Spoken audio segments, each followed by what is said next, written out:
Hey everyone, welcome to the podcast. My name is Patrick. I'm the founder and the CEO of Pod, the top AI deal intelligence platform for B2B sellers. Today, super excited to welcome Sean Piket on the pod.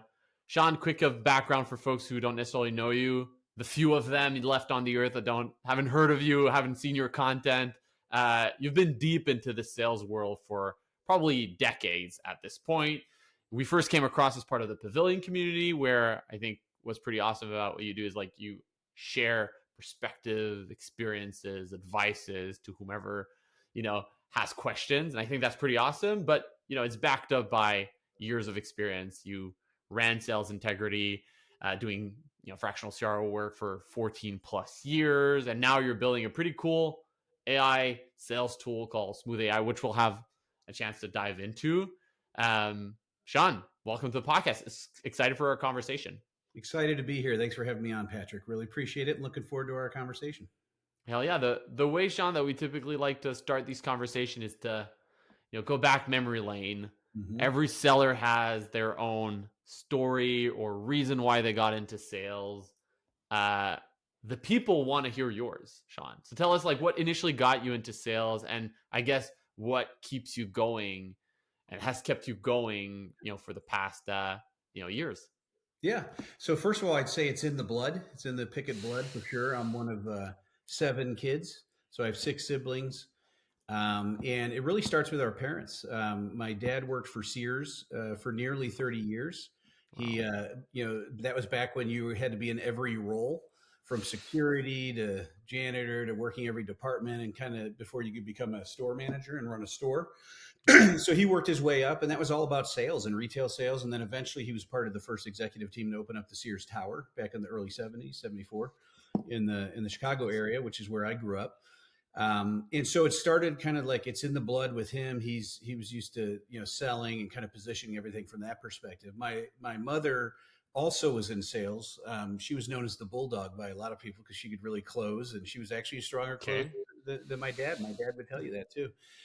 But she was in real estate. And so she had been in real estate Mm. for a long time and in real estate sales. And then when my dad retired from Sears, he joined her in the real estate business. And they were spouses selling houses, as they called it back then. And it Hey, really, that's really awesome. You could put that on a billboard and I'm sure you'd did. sell houses by the tons. They did, and they were one of the Okay. first ones to have a website when the internet kind of came about, and they were really on the forefront of leveraging technology and email. I know that sounds archaic now, but Back it was then pretty it new was, then, right? it was a Listing crazy houses channel. online and all that stuff. So we kind of grew up in our household watching our parents, be really good at selling, right, and sales and marketing and building a business and entrepreneurship. So it's in the blood from that perspective. In our family, everyone's been involved in some form or fashion in sales roles in the technology industry, et cetera.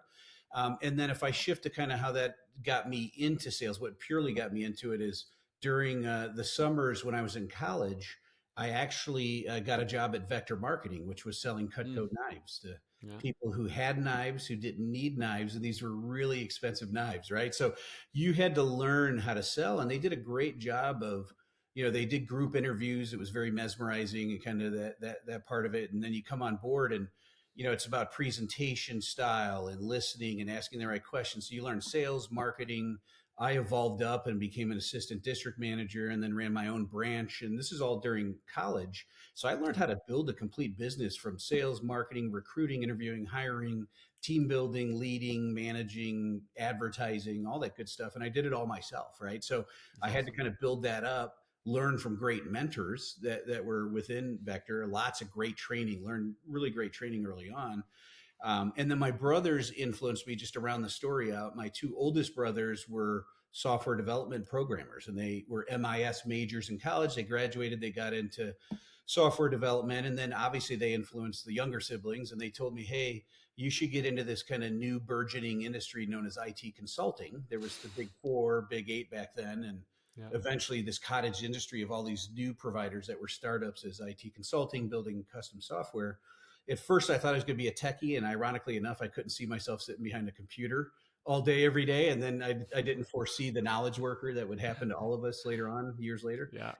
But I switched to sales and marketing and got into selling for an IT consulting firm. I right away my career started with a sub 5 million, about $3 million company out of Chicago, selling and cutting my teeth there. And I've lived my entire career, whether as a sales rep, a sales manager, a VP of sales, a chief revenue officer, or running my own business as sales integrity, focused on that sub 10 million, let's call it, and getting them to 10 to 20 to 50, and somewhere between Yeah. 50 and 100, they'd all exit. And I'd go do it again because I'm a builder. So that's kind of how I It's got into selling. it's quite interesting that it's also full circle, starting, with a very entrepreneurial role with Mm-hmm. Vector, right? Like Yep. building the stricter territory, the team, etc., to then sales, and then coming back into Right. kind of the mix of both of them. Yeah. That's pretty awesome. Um, I was gonna ask you, like, what is one thing, and I like to ask that to every guest, like, what are you passionate about? But I know what you're passionate about, so maybe we switch on to the next thing. And let me just say, I think one thing that stood out to me, Sean, when we first talked about, is kind of your perspective on modern selling, and it's Mm-hmm. not about clever lines, it's not about like hard pitches and what might have worked on the sales world, 20, 30 years ago.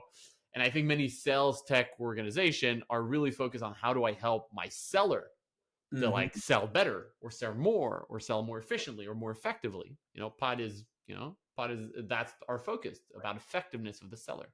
Your approach is a bit different. It's really focused on, how do you remove friction for the buyer, right? So I know you've been championing that for years, and now you're using AI. So first things first, tell us about, like, what is the pain that you saw, the Mm-hmm. challenges that you saw, over the years, where you ask yourself, like, hey, there needs to be a new approach here, and I'm going to build a company around it. Right. So I won't let you off the hook of asking me my passion, because the passion goes hand in hand with the question, Okay, right? cool. So I'm known as a passionate individual, so I lean into that passion. But yeah, my passion right now, and where I'm focused for obviously the foreseeable future, is the strategic use of artificial intelligence in the go-to-market strategy, motions, and campaigns that roll up to those motions space, right? I think there's a lot of efficiency to be drawn there, and I think there's a lot of good, not only for the go to market revenue org, sales, marketing channels, that whole piece of it, customer success, but then turning it on its head, exactly kind of leading into what you just said, which is looking at it from a buyer perspective. Mm, And that kind of goes back to your question, like, why am I tackling that as the problem versus doing something like what you're doing, which is very needed, very, very yeah. great. I've done that all my careers, looked in the say, inward towards our sales departments, right, and our revenue organizations, and driven efficiency and growth there. And that's very necessary. And we still need great people and companies to work on that part of the problem, that part of the equation, right? But what happened was, you know, in my 27 plus years of experience, you mentioned decades, so I'll tell you what it was or what it is. But in that amount of time, about 22, 23 of them, I've been a leader, right? So I started off working up through the ranks, purely selling, and then player coach, leading sales, and having to still carry the quota, and then ultimately to leader. But when you become a leader, you become an executive buyer. Most Mm, people don't really think about that. yeah. So Yeah. now you're wearing, two hats. You're leading your team, and you've got that sales hat, and that's near and dear to my sales heart, right? Which is, I just love sales and salespeople, and helping them, coaching, developing, and helping them grow, right? But on the flip side, when you become a buyer, when you become an executive buyer and you see the other side of the table, then you start to see it from a different perspective, and where all the warts are and where all the Yeah. problems are, right? And that was really troubling to me. It was very problematic to kind of throw that buyer hat on, and here's why. When you look at it, I looked at like the net of it all. I counted it up, believe it or not. I'm very Yeah. detail oriented and disciplined when it comes to that. And I purchased over 100 software products, right? Okay. Between SaaS, So various, that's a lot of like buyer journeys that you've had to go right, through, and like right, over and over again. right. And unfortunately, I can count on one hand how many good experiences I had as a buyer, right? And that hurts my sales heart, right? Just Yeah. looking at it from that perspective. And the question then is why? Why was it such a miserable Mm, experience? And the reason why is kind of an industry phenomenon, and then just down to the individual level. The industry phenomenon is predictable selling, right? yeah. Where when I came up through the ranks, I had to do everything. It's what's known as a full life cycle sales rep. We didn't call it that back then, but that's what you were. I had to do all my own prospecting and research and Pick prep. up the I phone, do all my own do the SDR, cold. BDR work. That wasn't a role then, but I had to pick up the phone and Yeah, cold call and reach out through email and all that stuff, set up all my own appointments. Then I had to prep for those appointments. Then I had to meet, and conduct those meetings and all that stuff. Then I had to build my own proposal and be my own sales engineer and understand the technology aspect of it, right? To build all that out. I had help, from different people within yeah, the organization, but I had to do all that right all the way through closing it. And then when I closed it, I had to be in the kickoff meetings with my project teams that were building the see software. things I through. had to be there throughout. You had to be the account manager, and then you had to grow it from there. You had to make sure they were happy, and then scale it. So you eat what you kill, and you land and expand, and whatever the analogies are and Mhm. sayings are, right? And so you had to do all that. Well, then predictable selling comes along, and it takes it and it kind of puts it in a factory line, right? It Yeah. disassembles everything, says, let's treat this as a universal sales process. And it's a factory style. And we're going to have carve off the roles of SDR and then account executive and account manager and onboarding specialist and customer success manager and sales engineer.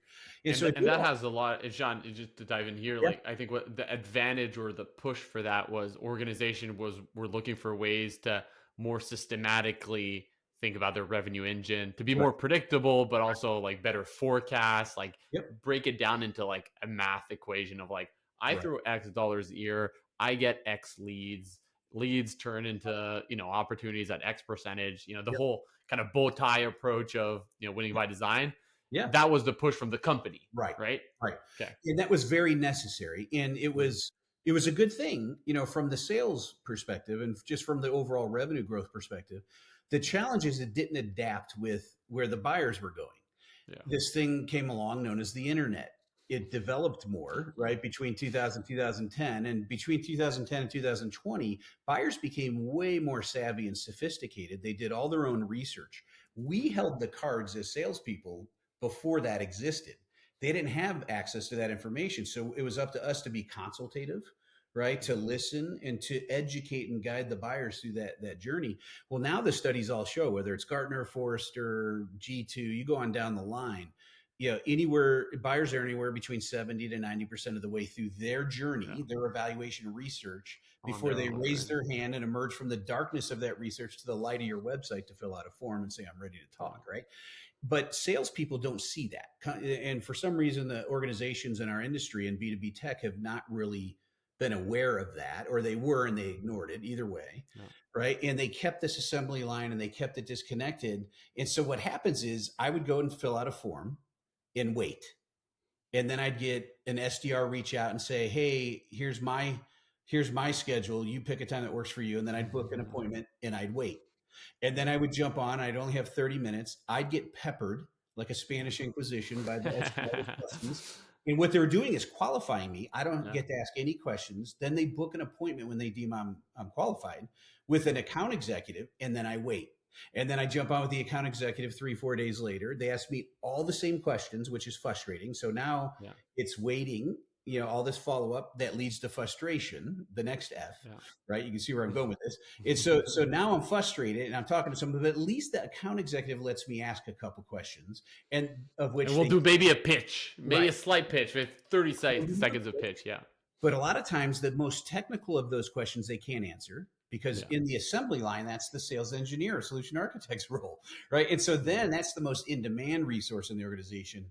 You got to wait the longest for them, right? So it's like 5, 7 days if you're lucky. Then you jump on with them. They know what they're talking about. It's good, but they obviously didn't talk to the AE or the SDR Exactly. because they're busy and they're asking similar questions, and that's frustrating as well. All of Yeah. that causes friction. And if a company is better suited, if they're better architected in the way they're engaging with buyers, right, then you're going to drive those leads and those buyers to the companies that are better suited to create a delightful buying experience, right? And Mhm. so that happened all the time. It was very frustrating. I can give you like real examples of Yeah. I've submitted a form. I put a lot of detail saying, I've bought in your space before. I bought 7 different products. Yours was one of them 3 years ago. I have 3 clarification questions just to see if you guys still do this or added something. Then I'm Yeah. ready to buy and sign up and pay.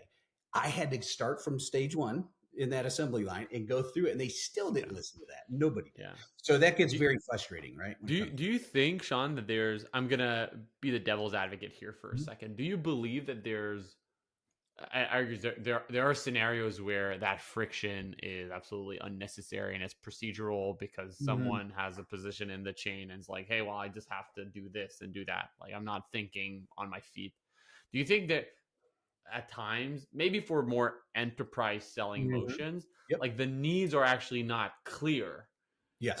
for the buyer. They don't actually know what they need or why they need it. So Mhm. that's where maybe adding a bit of that friction, which could be friction, but also could be more as a collaboration or discussion, can actually help to refine truly what they do need. And if at the end of the day, if the problem that they say they're having is actually a problem, or if the value that they pointed out is the value that is going to be most relevant for the organization as a whole across department. So like do you see the nuance between like those two scenarios, and if so, like do you still see it as friction, or is it I don't know, a necessary evil for lack of a better term?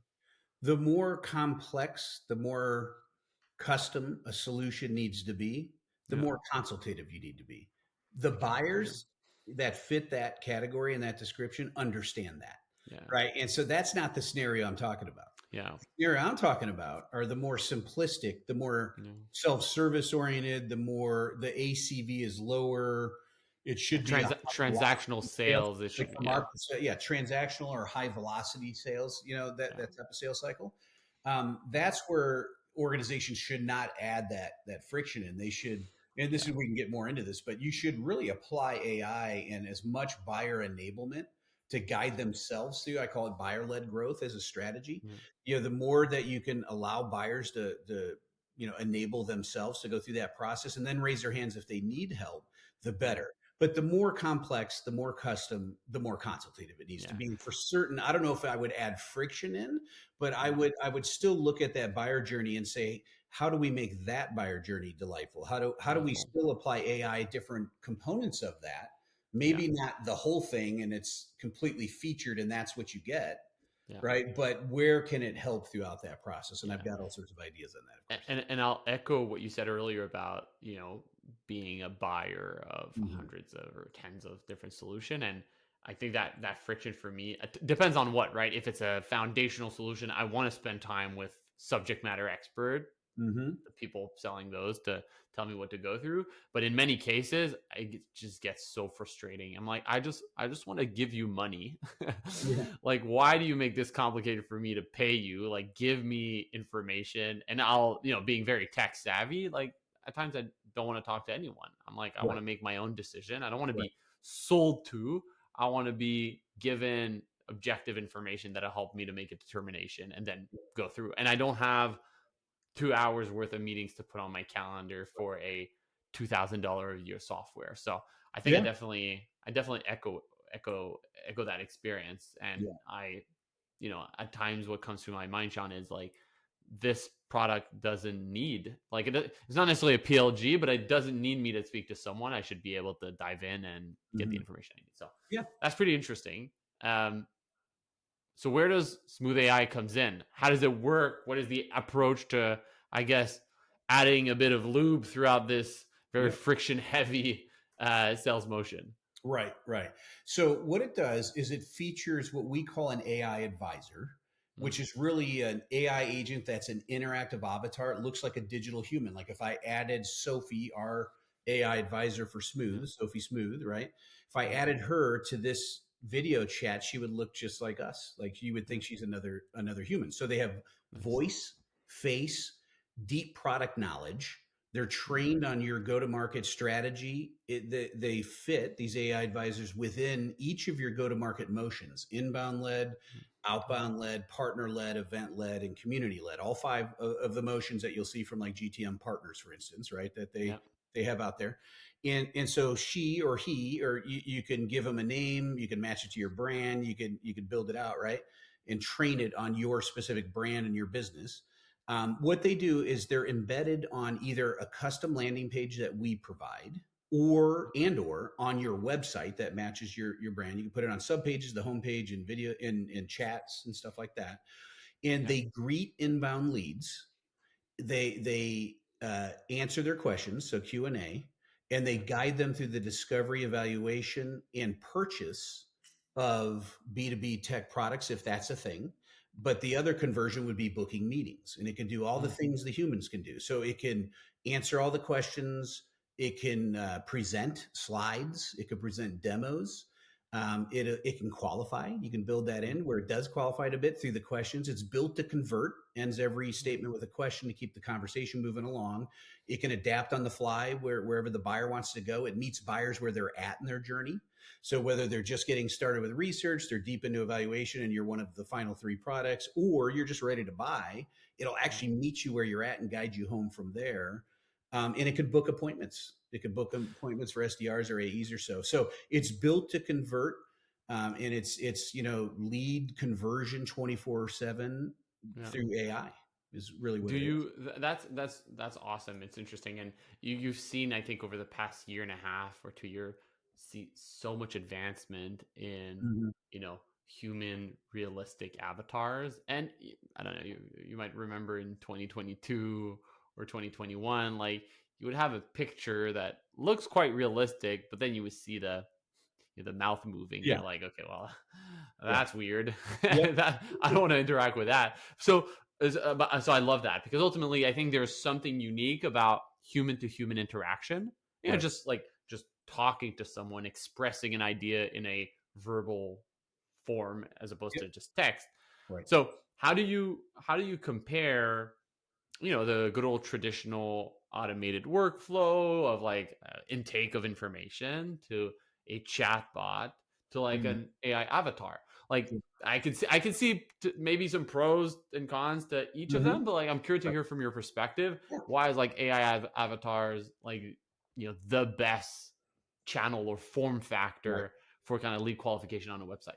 Yeah. So first of all, very very astute observations on kind of the state of interactive Mhm. avatars and the Yeah. oddities that are associated with it. On down to is it good enough today? Right. Yeah. So I think I told you before we started the call that I've been building this thing for over a year. So anyone who knows me that knows I've been building this, I've been building it for over a year. I Yeah. paused it in Q4 of 2024 last year. I paused the development for the very reason you said. The AI tech Mm. was not where it needed to be. And I wasn't going to put something in the marketplace that was representing me and my brand if it wasn't good enough, just for the sake of putting something out there and building up a business. And part of the issue was a couple things. One, it was the interactive avatar technology just wasn't there, right? Like I've evaluated there's probably some out there I haven't, but almost every single interactive avatar technology, because they create those, like that's one component of what Yeah. we provide. And so we weren't going to create that on our own. We're going to leverage, an industry standard best practice avatar that others just all they do is spend their time on it, right? Mm. And I feel like there's an old commercial back in the day where a guy was in his kitchen on his computer clicking his mouse and kind of going back when mouses were a thing and clicking through, and then a window popped up that says you've reached the end of the internet. That's how I felt evaluating that technology Yeah. component. And yeah, they had Nothing the else. weird lip sync going, but the rest of the body didn't go, or it would kind of gyrate and shake like the old Max Headroom, if Yeah. anyone's old enough to remember that. You have the uncanny valley. It was just kind of weird type of Yeah. phenomenon stuff going on.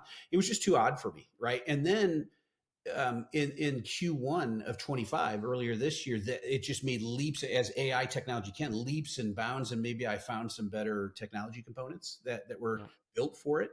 And the Yeah. reason why the other ones weren't as good is they're typically interactive avatars built for one-way communication, training, enablement, things like that you see advertising, things like that, but it wasn't built for the interaction to mimic the human interaction in Yeah. conversation. And that was kind of an afterthought for some of those technologies, and I'll leave them out who they are. But Yeah. so then it was just they weren't really funneling a lot of R&D into that. It was kind of a me too, we're just going to throw it out there. Yeah. And then along came some that were built from the ground up for that, and so that helped with that piece of it. And then it's all about latency now, right? Yeah. And so the whole thing is You how want you want to long. have like the Yeah, quickness and the sharpness in the back and forth. right. Like we can go back and forth. So how long do I have to wait before, I ask you a question before I get an answer back? And if it's Mm. too long, then it becomes odd and people will just leave. Right.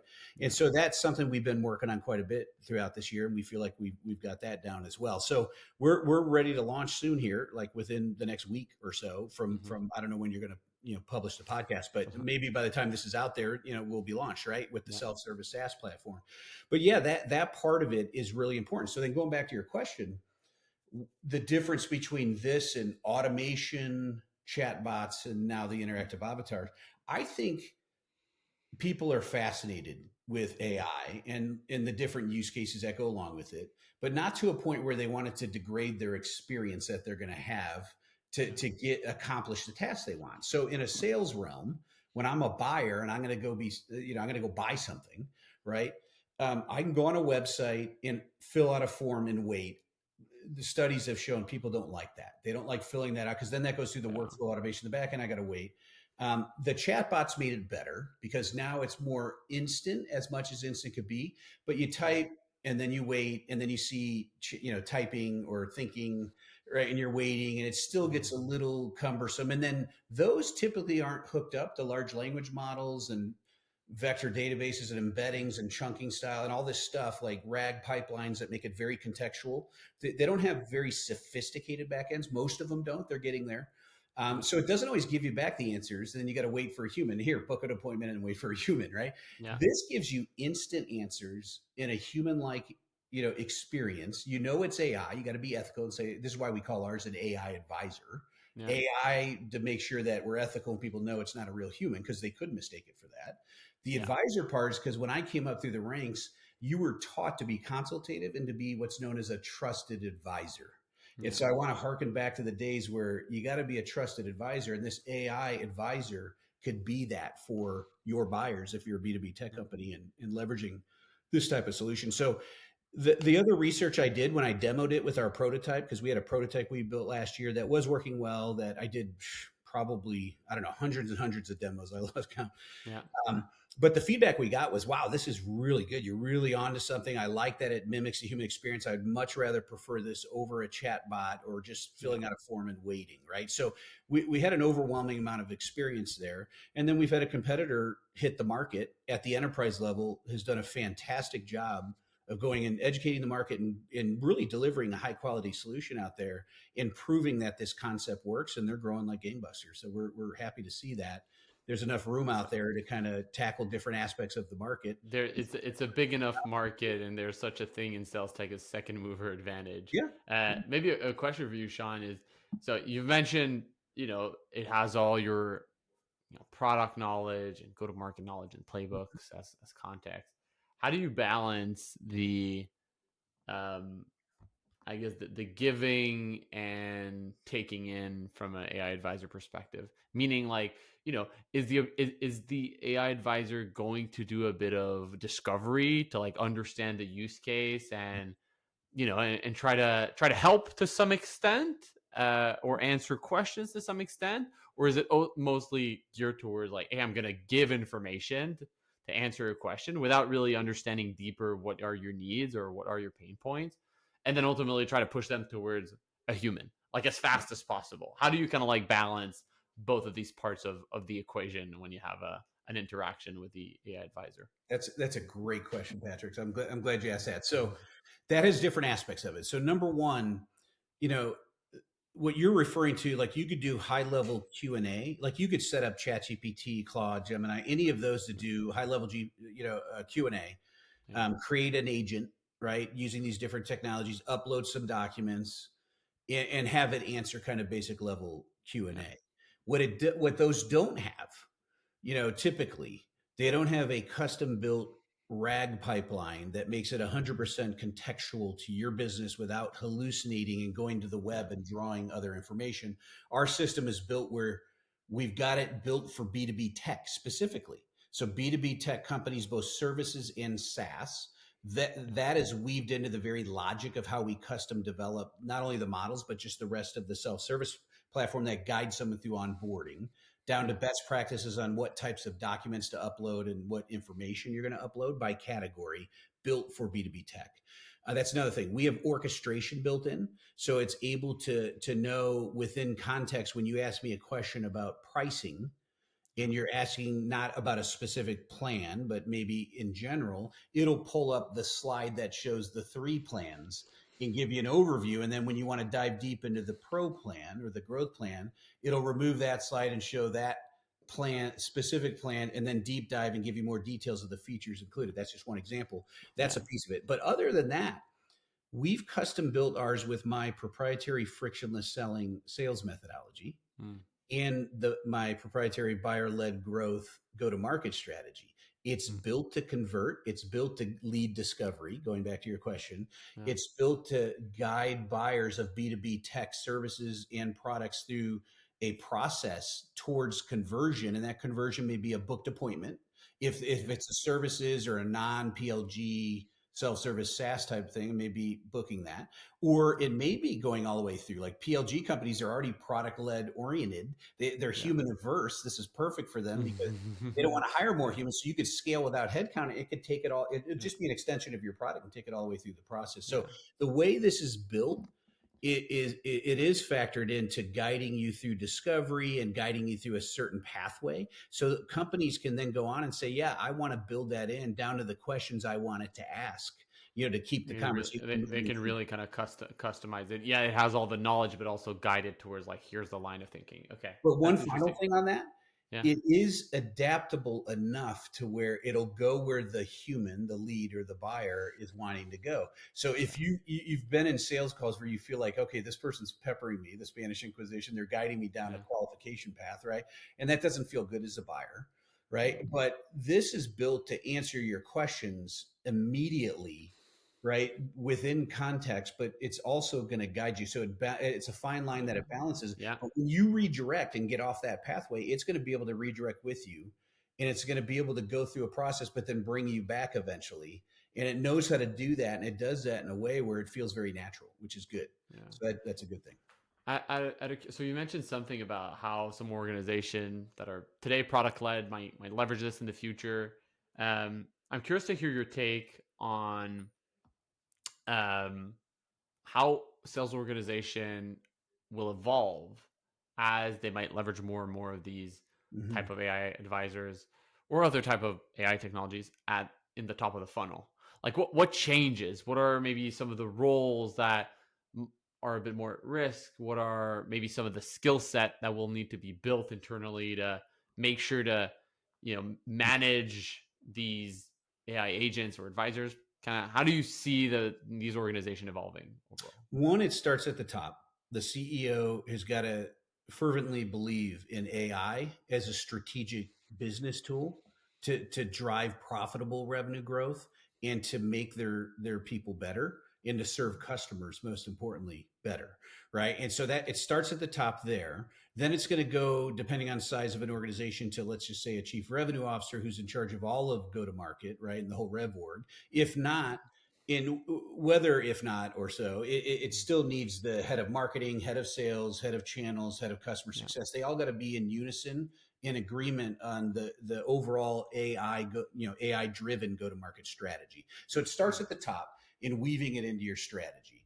And then, yeah, I'm a little biased because I came up with this, the frictionless selling methodology and the buyer led growth strategy as a result of kind of the problem I'm trying to solve here. But they need to have some form of that to say, we're going to map our buyer journeys and we're going to see where we can improve every step of the way through the use of AI. And we got to think through that very carefully. Like at this, how many stages or steps are there? At stage one, where can AI create a more delightful buying experience, right? And I think if they start with that and go all the way through the steps and stages, then you figure out, how do we need to use AI? And look mm, at it like another teammate. Like these are roles, going back to kind of like, what is the role in the organization? They yeah, literally should be looked at as teammates. You should create AI agents. We call ours an AI advisor. yeah, Some are behind the scenes that are helping AEs, like an AI pipeline coach, right? Like to throw you a yeah, shameless plug, right? That's going to make sales teams better in that example. So they have teammates that are going to help them at different stages, whether prepping for meetings, whether like follow up, messaging, preparation, pipeline management, on down the line. But then yeah, there's customer or prospect facing AI agents, right? And we yeah, call ours an AI advisor. And so they need to, I think you even put that on the org chart. yeah, And maybe you pair every single go to market employee with their own AI agent that does various tasks, or maybe they have two or three of them assigned to them, yeah, or it's in the department dotted line to them, right? yeah, So I think organizations really need to take it serious. This isn't going away. It's not a fad. right? It's something that you need to really think about very carefully. You need to weave it in the very fabric of the organization. It needs to start at the top. It needs to be in your strategy. It needs to be well thought out and mapped against the buyer journey, down to creating teammates, AI agent teammates for each of the departments and the different roles. What I like, Sean, when thinking about AI agents or AI employees or Mhm. AI advisors and the mindset of treating them as employees is oftentimes I think there's a gap between the expectations and the reality of deploying one of these agents, right? And Mhm. imagine you take someone that is fresh out of college, Mhm. like they're not going to be great from day one. So I think positioning it as like, hey, it's a member of the team. You as a, I don't know, an inside sales manager, like you have reps, but you also have agents that are working for you. So like you have to invest time in their development, enablement, coaching, training, and it's a bit different if it's a an AI agent versus if it's a human, but ultimately it's about, well, how can I fine tune their way of thinking? How can I give them more knowledge and information to make sure that they can be a lot more knowledgeable or contextual and understand our business, our way of thinking, our way of doing things. So I think that's very interesting, but I think that will take time Yep. and like structurally, I think people, uh, I think people that are most innovative already see them as like tools and people to pull on. But I think there's kind of an extra step of like, oh, it's like having a colleague or a team member under me. I have to Yeah. invest time in it. And Right. I see a world where ultimately, whether it's go to market, whether it's sales or it's any other functions, and you see that a lot in engineering where there's more AI coding agents out Mhm. there. It's like, well, the manager or even the engineer is acting a bit like a manager. Like, hey, I have these agents like doing code reviews or building new features for me. What I'll do is guide them, review their work, point them in the right direction. And I think the same applies to how the best organization, embedding AI into their workflows and their teams are going to see the biggest result. That's super interesting. I think things will evolve they've already evolved so Right. quickly, and They have. you've mentioned a competitor that like launched something and I've seen great traction. Right. Like I'm so excited about visual and voice and video as a form Mhm. factor because a year or 2 years ago it wasn't really possible. I I remember a video of Will Smith. I know you probably saw it like eating spaghetti, and Yeah. like 3 years ago it was completely nonsensical. It was weird. Who was like eating it Right. through the ear, etc. And like I saw the same video or new version of it like 6 months ago, and I was like, is that is that Will Smith? Is Yeah. Is that that really really? is that a joke? Or so this is Yeah. exciting. Sean, we're going into the last part of the discussion called the rapid fire closing section.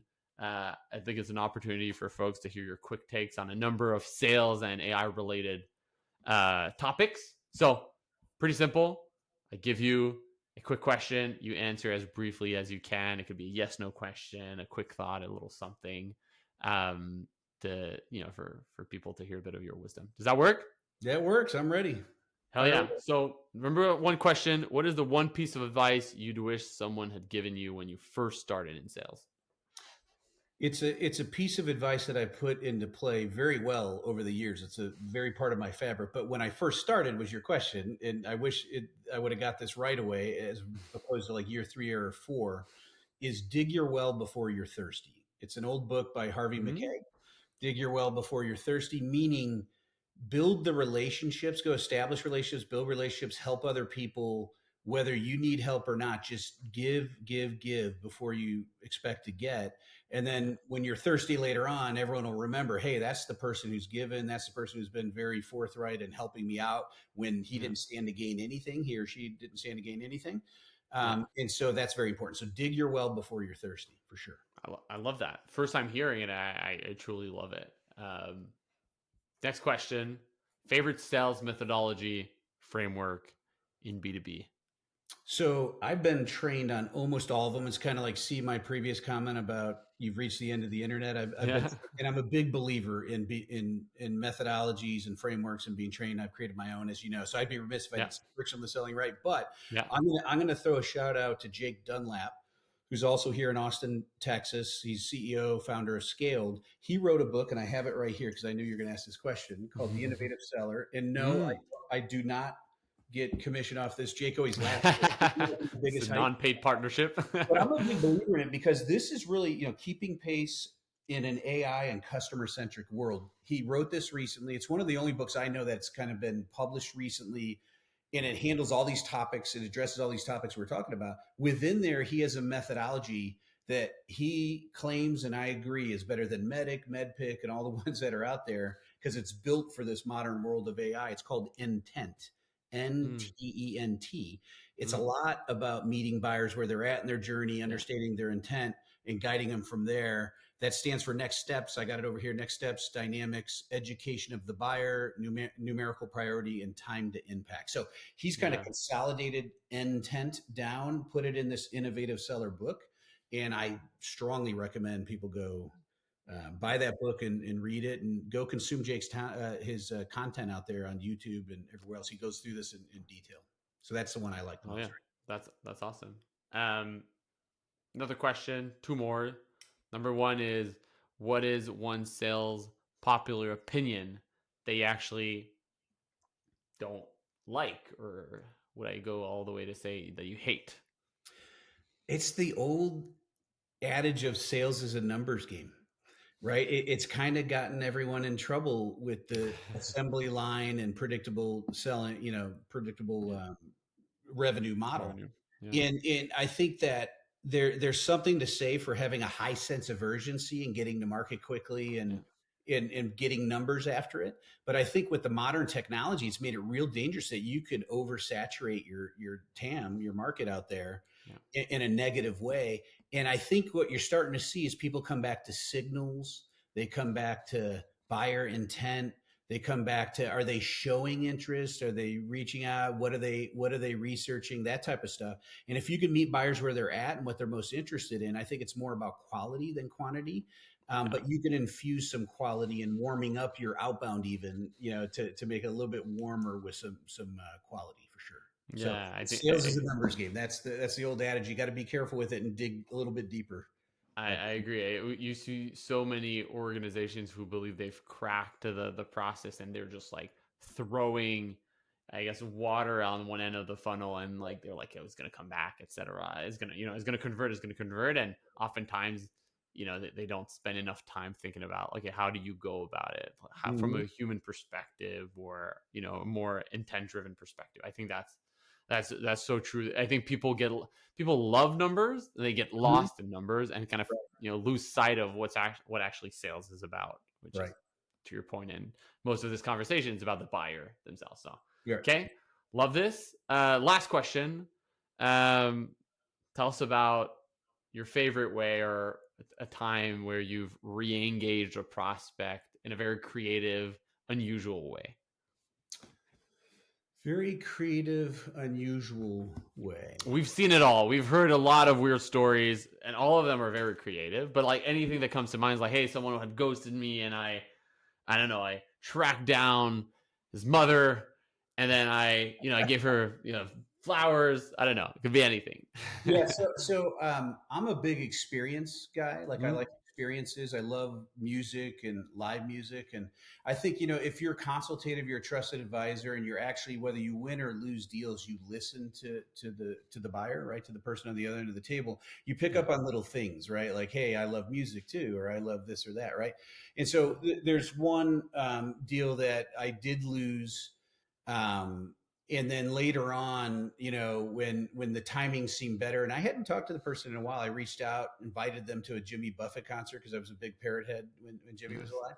Been to 15 concerts in 7 different states, or That's 5 states, awesome. 7 venues. And so it was inviting that person there, and it's kind of like golf. You spend 4 or 5 hours or half a day with someone, right? Well, you spend more than that, and you're in crazy outfits and you're tailgating all day. It's that Margaritaville life, right? And so yeah, then you reconnect at a personal level, and then end up getting the business after that. So I think That's something awesome. like that. It doesn't have to be that. Obviously Jimmy, God rest his soul, is not with us anymore, unfortunately. But whatever, music, events, ball games, I think you just listen to people, you take note of it, and even when it doesn't benefit you, connect them with others that could benefit them. Invite them to it. I just like experiences and events. I think those are good things where you could really build relationships, and that's really what Yeah. this is all about: building relationships, taking care of people, helping people. Yeah, I think everything we've talked about is rooted in that, and even in the way Yeah. we're building smooth AI and the technology, it's to mimic the human experience and try and create a delightful buying experience as much as possible, Yeah. mimicking that human experience. I love that. I was gonna say actually, it's kind of a win-win. Like, if it doesn't close, at least you've got you went to watch a great concert, and Right. if it did Right. wins, like it's like, hey, you made a Yep. friend, and then you have business. That's Yep. awesome. Yeah. Well, Sean, thank you so much for your time. Thank you for sharing, what Smooth AI is doing, the great project and company you've been building. Uh, we'll make sure to for folks who are listening to keep an eye out for the launch, who might have happened, recently after we launch or before we launch. Maybe a question to close things out. Where can people find you? Where can people follow you? Follow the Smooth AI journey. Tell them how they Yeah. can hear about you. So smooth AI, you can find at getsmooth.ai. So it's getsmooth.ai. Everybody wants to get smooth, right? So you can remember that. Always. And then the Follow the Journey LinkedIn. I'm very active on LinkedIn, so you can go to Yeah. LinkedIn and connect with me there. I post a lot of content that's relevant to these topics and trying to help and give and not like overtly sell, for instance, just kind of give content that I did a whole frictionless selling assessment series where people could take it and go assess their own organization on that and buyer led growth and all that good stuff to apply it, whether they work with me or not. So I want to help and give. And then, yeah, hit me up on a direct message there within LinkedIn. I'm active on it every day, so we can get connected there. And it's a great start. Hell yeah. Well, I would encourage folks to do that because you, like I mentioned when I started, you have a lot of, I think, great experiences and thoughts and ideas and opinions to share. So Appreciate thank that. you again so much for taking the time to join the pod. For everyone out there listening, I'm Patrick. I'm the founder and CEO of Pod, and see you in another episode of the podcast. Thank you, Patrick.